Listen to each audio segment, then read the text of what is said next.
Sejam bem-vindos ao Evangelho no Lar desta semana. Cumprimentamos todos aqueles que nesta hora sintonizam com a TV Espírita. Vamos começar, como habitualmente, preparando o nosso ambiente. Não esquecer de colocar sobre a mesa a jarra com a água, os copos, em número suficiente para todos os participantes neste Evangelho no Lar. Para nos abstrairmos dos nossos problemas, das tarefas do dia-a-dia e começarmos a serenar o nosso espírito e a harmonizar o nosso ambiente, vamos escutar uma canção. Página 41. Vamos, irmão.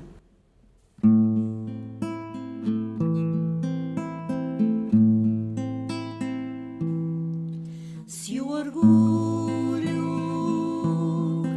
te não deixa concordar que por vezes não tens razão, grito alto ao teu coração: vamos, irmão, ergue a tua cruz, sigamos juntos rumo ao Senhor. A tua mão na minha mão serão nova força a erguer o amor.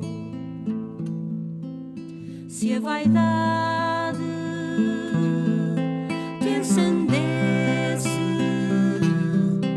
e recusas ao próximo estender a mão, grito alto ao teu coração: vamos, irmão, ergue a tua cruz, sigamos juntos rumo ao Senhor.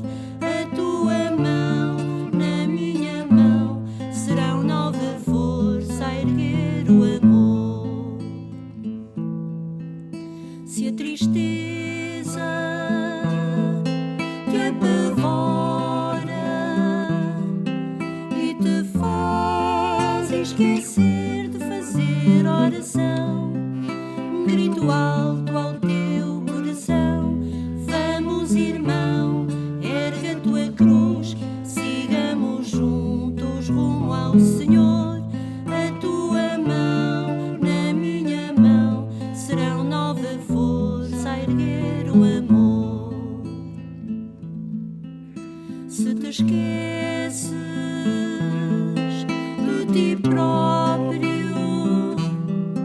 e viajas por caminhos de perdição, grito alto ao teu coração: vamos, irmão, ergue a tua cruz, sigamos juntos rumo ao Senhor.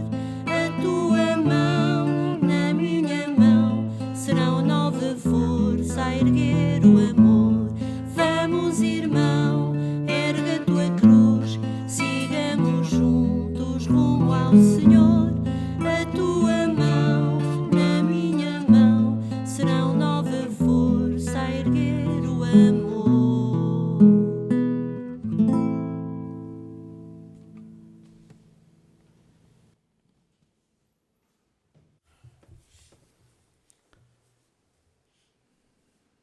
Querido amigo, uma vez mais nos reunimos em teu nome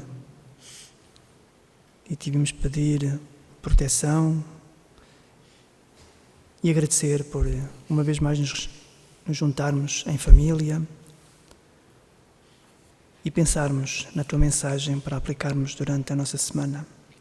Que esta reunião de reflexão e inspiração nos sirva para fortalecer o nosso carácter e que os teus ensinamentos viajem fundo na nossa alma, para que também nós possamos ser o exemplo para aqueles que nos acompanham.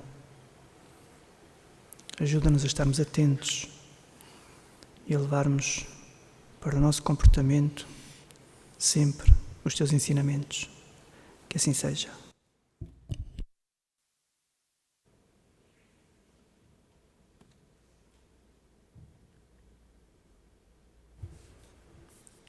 Do Evangelho segundo o Espiritismo, de Allan Kardec, o capítulo 25, Buscai e achareis.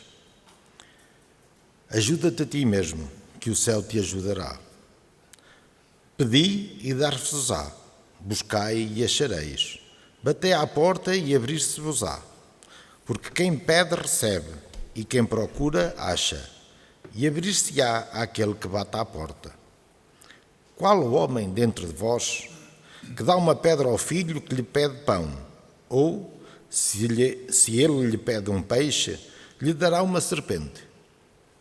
Se então, sendo maus como sois, sabeis dar boas coisas aos vossos filhos, com mais forte razão o vosso Pai, que está nos céus, dará os bens verdadeiros aos que lhe pedirem.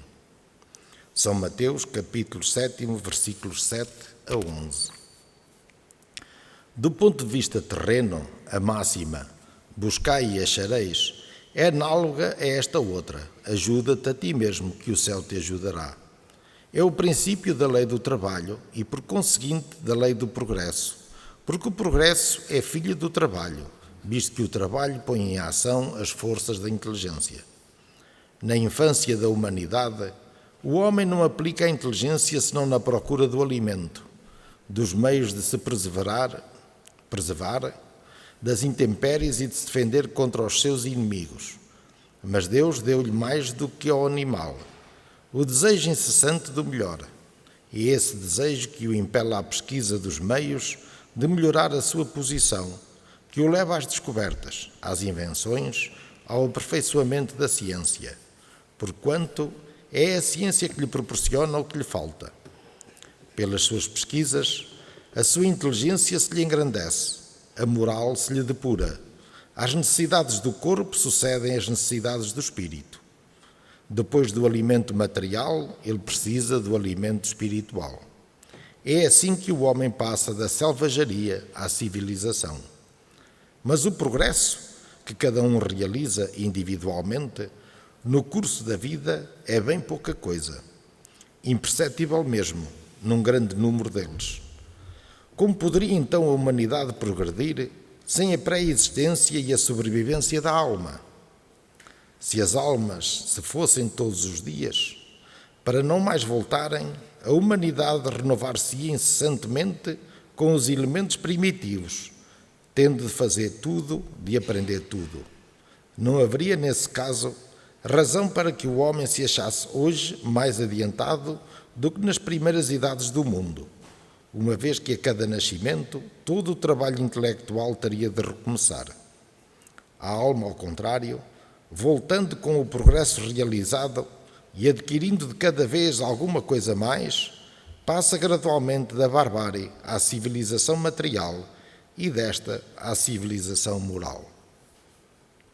Se Deus houvesse isentado o homem do trabalho do corpo, os seus membros teriam atrofiado. Se o houvesse isentado do trabalho da inteligência, o seu espírito teria permanecido na infância, no estado de instinto animal. Por isso é que fez do trabalho uma necessidade e lhe disse: procura e acharás, trabalha e produzirás. Desta maneira serás filho das tuas obras. Terás dela o mérito e serás recompensado de acordo com o que hajas feito.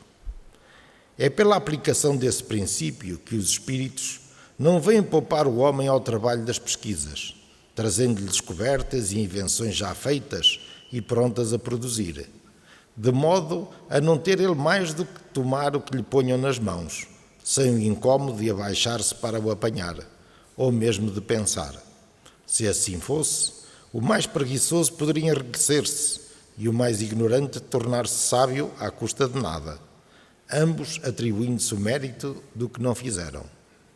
Não, os espíritos não vêm isentar o homem da lei do trabalho, mas mostrar-lhe a meta que deve atingir e o caminho que a ela conduz, dizendo-lhe: anda e chegarás. Encontrarás pedras no teu caminho. Vigia, afastas tu mesmo. Nós te daremos a força necessária se a quiseres empregar. Do ponto de vista moral, essas palavras de Jesus significam: pedi a luz que vos ilumine o caminho, e ela vos será dada. Pedi a força para resistirdes ao mal, e tê-la-eis. Pedi a assistência dos bons espíritos, e eles virão acompanhar-vos, como o anjo de Tobias. Vos servirão de guias. Pedi bons conselhos, e eles jamais vos serão recusados. Batei à nossa porta, e ela vos será aberta. Mas pedi sinceramente, com fé, fervor e confiança. Apresentai-vos com humildade e não com arrogância, sem o que sereis abandonados às vossas próprias forças, e as quedas que derdes serão então a punição do vosso orgulho. Tal o sentido das palavras: buscai e achareis, batei e abrir-se-vos-á.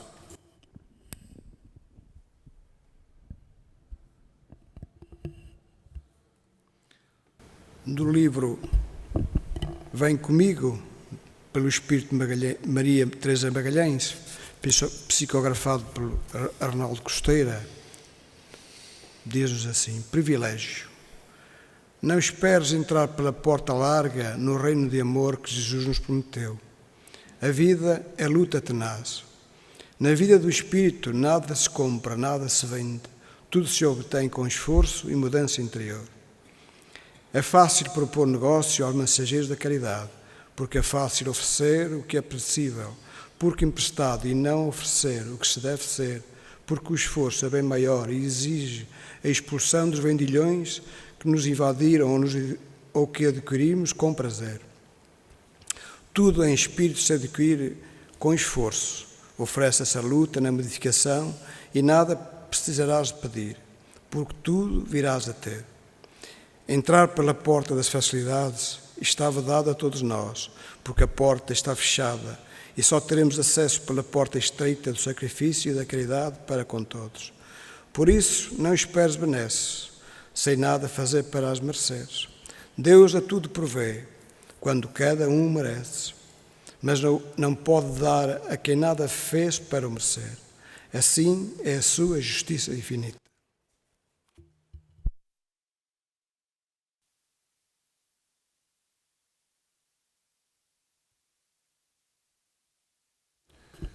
Buscai e achareis. São dois simples verbos que encerram uma sabedoria que não imaginamos. Buscar é uma chamada de atenção para o espírito, como vamos entendendo.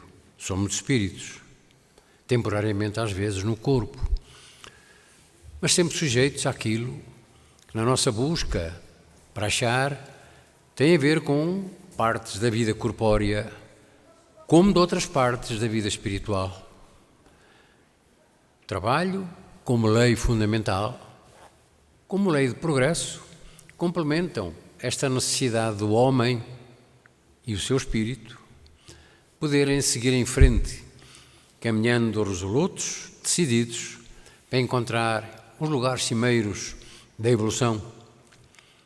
Sabemos hoje qual é o nosso papel na Terra, o papel do espírito. É um papel de conhecimento, de aprendizado, sim, mas um papel, sobretudo, de concretização daquilo que são as orientações sublimes que o Cristo nos colocou há mais de 2000 anos. No amar ao próximo, fazendo ao próximo o que gostaríamos que nos fizessem a nós, está uma forma de nós podermos buscar aquilo que é uma amizade fraterna, uma ajuda fraterna. É aquilo que Deus, na sua imensa sabedoria e na sua imensa bondade, vem fazendo connosco ao longo dos tempos. Estamos a aprender, estamos a tentar perceber essas orientações superiores que Jesus nos colocou e que ao longo destes tempos, depois dele, têm vindo a ser interpretadas de formas distintas nas múltiplas reencarnações e nas múltiplas religiões espalhadas pelo mundo. Agora não há dúvidas que temos que seguir os princípios que a nossa mente, o nosso coração, a nossa razão nos diz ser o caminho da verdade. Ninguém vai ao Pai, disse Jesus, senão por mim.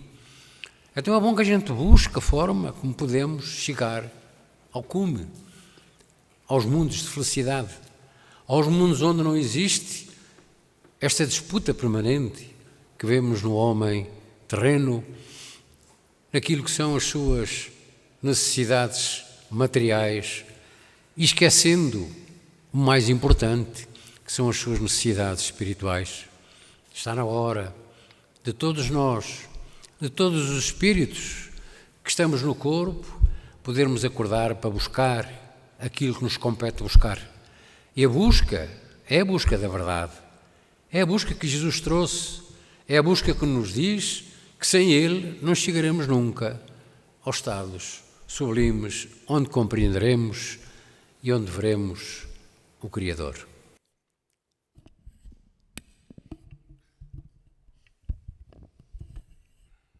Estas duas leituras que escutamos neste nosso Evangelho devem-nos concitar a uma reflexão e a uma questão que devemos, cada um de nós, colocar, que é: o que é que nós buscamos nesta nossa vida? Muitos buscam sucesso, buscam a fama, buscam o poder, buscam enriquecer de uma forma rápida e fácil, e outros buscam conhecer-se melhor, buscam melhorar aquilo que são, combater as más inclinações, lutar para que as suas imperfeições sejam modificadas, dando lugar a virtudes, procuram aliviar o sofrimento daqueles que lhes estão próximos, mitigar as necessidades daqueles que as possuem. O que é que nós buscamos na nossa vida? Porque na leitura nós ouvimos que Jesus nos ensinou que buscai e achareis, não é? Pedi e dar-se-vos-á, batei e abrir-se-vos-á. Mas se nós não compreendermos o alcance destas palavras, vamos chegar se calhar ao final desta jornada e não vamos achar aquilo que é importante para nós. Podemos até encontrar muitas coisas que buscamos ao longo da vida, mas como ouvimos na primeira leitura, a vida não se resume a esta única existência. A alma já pré-existia antes dela se revestir deste corpo e vai continuar a existir depois do corpo perecer. E, portanto, aquilo que nós somos é fruto do trabalho, do esforço, do sacrifício que cada um colocar na sua vida. Na segunda leitura vimos que não há privilegiados, que a lei de Deus é justa, que ninguém vai encontrar a felicidade, a paz, ninguém vai chegar à perfeição se não se esforçar, se não trabalhar em prol dessa mesma evolução, desse mesmo progresso. Então é muito importante que nós façamos esta reflexão e compreendamos que é preciso aproveitar a oportunidade que nos é dada. É certo que nós temos ainda que evoluir moralmente e que evoluir intelectualmente. E isso só se faz com esforço e com trabalho. As dificuldades que nos vão surgindo na vida são desafios, são provas que nós temos que ultrapassar, ou porque não soubemos aproveitar as oportunidades anteriores que nos foram dadas, ou porque Deus quer que a gente avance mais rapidamente e então coloca-nos essas provas, esses desafios, para que nós possamos modificar-nos e avançar. É preciso adquirir conhecimento, é preciso que a gente possa fazer o nosso progresso intelectual, mas simultaneamente é preciso que nós